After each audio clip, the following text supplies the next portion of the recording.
یہ بھائیوں most detail حدیث ہے عذاب قبر کے حوالے سے. میں اسے ورڈ بائی ورڈ پڑھوں گا اوریجنل کتاب سے. سنن ابی داؤد میں 4753 ہے, مسند امام احمد میں جلد 4 صفحہ 287 پر 18557 ہے, اور المستدرک للحاکم میں 107 نمبر حدیث ہے, مشکات میں 1630 نمبر ہے. اچھا, یہ ابو داؤد کی جو اس کی روایت ہے اور مسند احمد کی, اس میں آمش مدلس ہے اور ان سے روایت کر رہا ہے, لیکن جو المستدرک للحاکم کی روایت ہے اس میں امام آمش نے اپنی سماع کی تصریح کی ہے اور انہوں نے کہا کہ میں نے حدیث سنی ہے, ان سے روایت نہیں کی بلکہ انہوں نے حدثنا سے کی ہے. المستدرک للحاکم 107 نمبر حدیث, میں وہ پڑھنے لگا ہوں ورڈ بائی ورڈ تاکہ اس کا سوز و گداز جو ہے وہ قائم رہے. برا بن عازب رضی اللہ تعالیٰ عنہ بیان کرتے ہیں کہ ہم رسول اللہ صلی اللہ علیہ وسلم کی مائیت میں ایک انصاری شخص کے جنازے میں شریک ہوئے. ہم قبر تک پہنچ گئے, ابھی اس کی لحد تیار نہیں ہوئی تھی کہ رسول اللہ صلی اللہ علیہ وسلم ہمارے پاس بیٹھ گئے. ہم بھی آپ صلی اللہ علیہ وسلم کے گرد بیٹھ گئے, اس حال میں گویا ہمارے سروں پر پرندے ہیں, یعنی فل اٹینٹو ہو کر آپ صلی اللہ علیہ وسلم کے ساتھ ہم بیٹھ گئے. آپ کے مبارک ہاتھوں میں ایک لکڑی تھی جس سے آپ زمین کورید رہے تھے. آپ صلی اللہ علیہ وسلم نے سر مبارک اوپر اٹھایا اور فرمایا عذاب قبر سے اللہ کی پناہ طلب کیا کرو. آپ نے 3 بار یہ بات ارشاد فرمائی. پھر آپ صلی اللہ علیہ وسلم نے ارشاد فرمایا, بندہ مومن جب دنیا سے رابطہ توڑ کر آخرت کی طرف متوجہ ہوتا ہے, یعنی جب اس کی موت کا وقت آتا ہے, تو سورج کی طرح چمکتے دمکتے سفید چہروں والے فرشتے جنتی خوشبودار جنتی کفن لے کر اس کے پاس آتے ہیں, حتیٰ کہ وہ حد نظر تک اس کے سامنے بیٹھ جاتے ہیں. پھر ملک الموت تشریف لاتے ہیں حتیٰ کہ وہ اس کے سر کے پاس بیٹھ جاتے ہیں. اچھا, قرآن میں بھی ملک الموت کا نام آیا ہے, سورہ سجدہ کے اندر, احادیث کے اندر بھی. البتہ تورات میں اس کا نام اسرائیل بھی آیا ہے, اور ہمارے اہل سنت کے جو اولین مفسرین ہیں, امام طبری رحمہ اللہ المتوفی 310 ہجری, انہوں نے بھی یہ ورڈ استعمال کیا ہے. لہٰذا موت کے فرشتے کو اسرائیل کہنا بھی جائز ہے ہمارے سلف کے ہاں, کیونکہ آج کل بعض لوگ کہتے ہیں اسرائیل نہیں, ملک الموت ہی کہنا چاہیے. اسرائیل کا لفظ بھی ثابت ہے. پھر ملک الموت تشریف لاتے ہیں حتیٰ کہ وہ اس کے سر کے پاس بیٹھ کر کہتے ہیں, پاکیزہ روح, اللہ کی مغفرت اور اس کی رضامندی کی طرف چل. وہ روح ایسے نکلتی ہے جیسے مشکیزے سے پانی کا قطرہ, بالکل غیر محسوس طریقے سے اس کی روح نکال لی جاتی ہے. اور جب ملک الموت اس کی روح نکالتے ہیں تو باقی فرشتے اسے آنکھ جھپکنے کے برابر بھی ملک الموت کے پاس نہیں رہنے دیتے, بلکہ اسے فوراً اس کے کفن اور اس خوشبو میں لپیٹ دیتے ہیں جو جنت سے لائی ہوتی ہے. پھر اس کی روح کو لے کر بلند ہوتے ہیں, اور فرشتوں کی جس جماعت کے پاس سے وہ گزرتے ہیں تو فرشتے پوچھتے ہیں کہ یہ کیسی خوشبو ہے, تو وہ اس کے دنیا کے ناموں میں سے بہترین نام لے کر بتاتے ہیں کہ یہ فلاں بن فلاں کی روح ہے, حتیٰ کہ وہ اسے آسمان دنیا تک لے پہنچتے ہیں اور اس کے لیے دروازے کھولنے کی اجازت طلب کرتے ہیں. تو جنت کے جو آسمانوں کے دروازے ہیں اس کے لیے کھول دیے جاتے ہیں. پھر ہر آسمان کے مقرب فرشتے اگلے آسمان تک اسے پروٹوکول دیتے ہوئے اس روح کے ساتھ جاتے ہیں, حتیٰ کہ اسے 7ویں آسمان تک پہنچا دیا جاتا ہے. تو اللہ تعالیٰ فرماتا ہے, میرے بندے کا نامہ اعمال علیین میں لکھ دو, جو سورۃ المطففین میں آیا ہے. علیین اور سجین یہ 2 مقامات ہیں. ایمان والوں کی روحیں جو ہیں علیین میں ان کا نامہ اعمال لکھا جاتا ہے, اور جو منافقین ہیں مجرم ہیں سجین میں لکھا جاتا ہے. سورۃ المطففین سورت نمبر 83 ہے, پارہ نمبر 30 کے اندر. اور اسے واپس دنیا کی طرف لے جاؤ, کیونکہ میں نے انہیں اسی دنیا سے پیدا کیا اور اسی میں انہیں لوٹاؤں گا, اور پھر دوبارہ اسی سے نکالوں گا. پھر اس کی روح اس کے جسم کی طرف لوٹا دی جاتی ہے. لیکن یہ لوٹنا دنیا کا سا لوٹنا نہیں ہوگا, یعنی وہ لوٹنے کے بعد یہ نہیں ہے کہ مردہ قبر میں کوئی بیٹھ جائے گا ہمیں نظر آئے گا.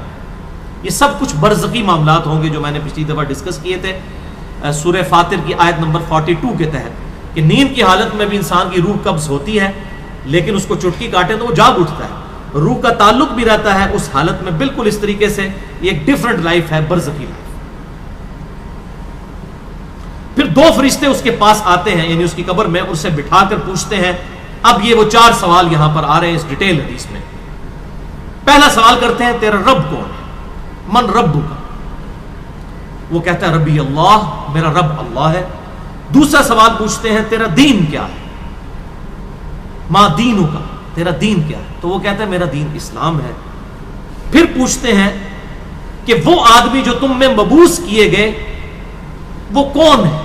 اب یہاں پر وہ ڈیٹیل آئی، الذی بعث فیکم، وہ شخص جو تم میں مبعوث کیا گیا تھا وہ کون تھا؟ تو یہ جو کہتے ہیں نا قبر میں آپ صلی اللہ علیہ وسلم آ جاتے ہیں، تو کہ کسی حدیث میں بھی نہیں ہے.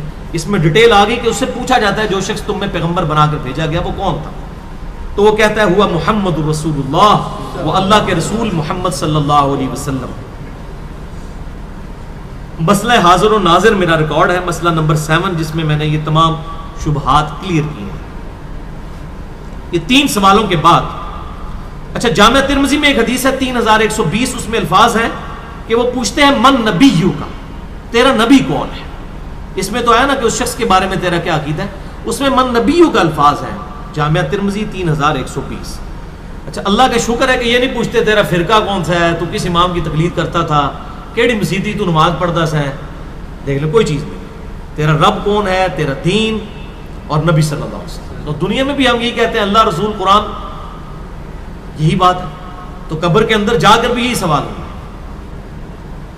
اب وہ جب 3 سوالوں کے جواب دیتا ہے تو فرشتے 4تھا سوال اس سے پوچھتے ہیں، جو میں نے قبر کا 4تھا سوال، مسئلہ نمبر 78.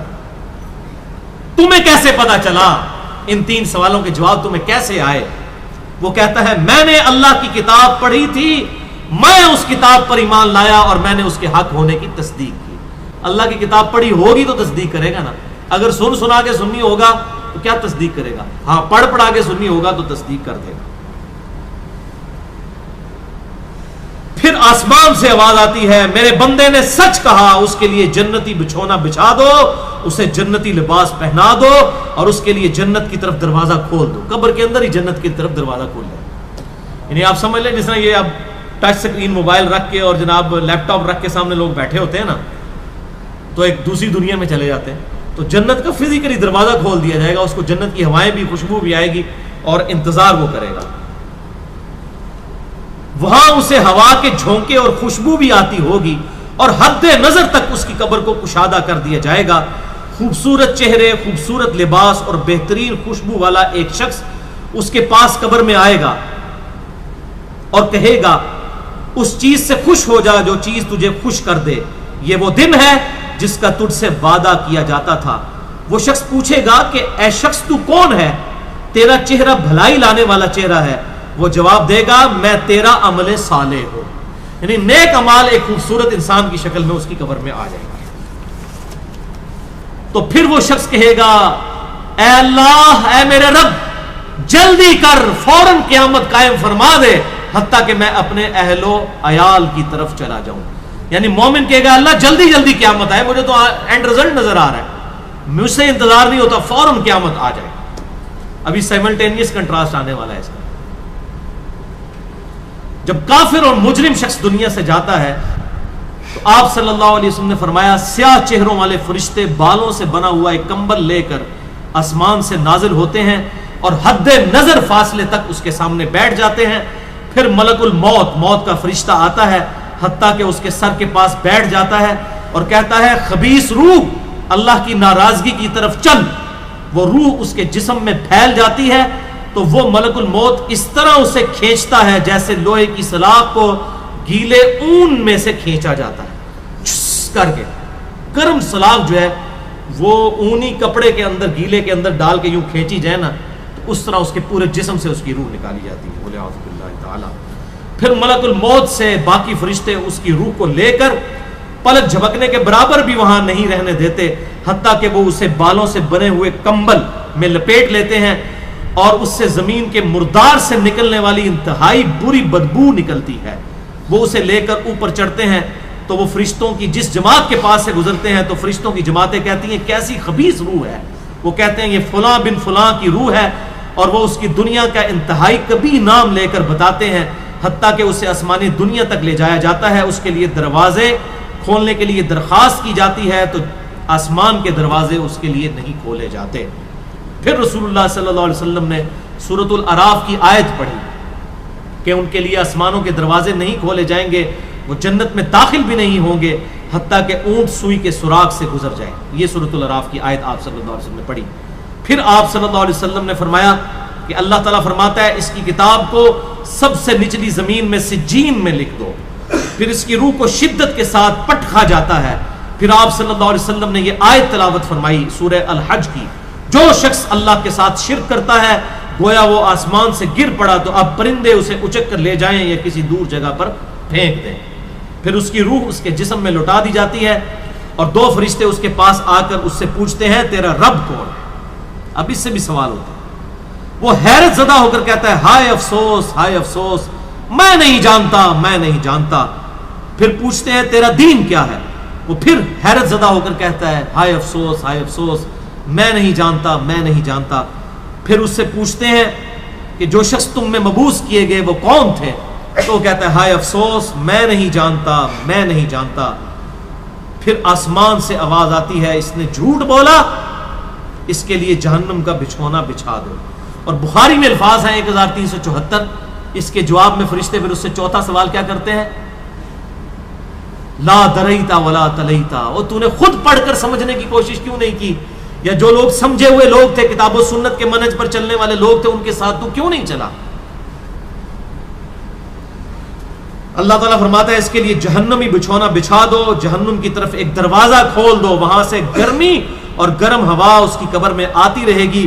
اس کی قبر کو اس قدر تنگ کر دیا جائے گا کہ اس کی پسلیاں ایک دوسرے کے اندر داخل ہو جائیں گی, اور ایک قبیح چہرے والا شخص قبیح لباس میں انتہائی بدبودار حالت میں اس کے پاس آئے گا اور اسے کہے گا تمہیں ایسی چیزوں کی بشارت ہو جو تمہیں غمزدہ کر دیں, یہ تیرا وہ دن ہے جس کا تجھ سے وعدہ تھا. وہ پوچھے گا تو کون ہے, تیرے چہرے سے تو خیر کی توقع نظر نہیں آتی.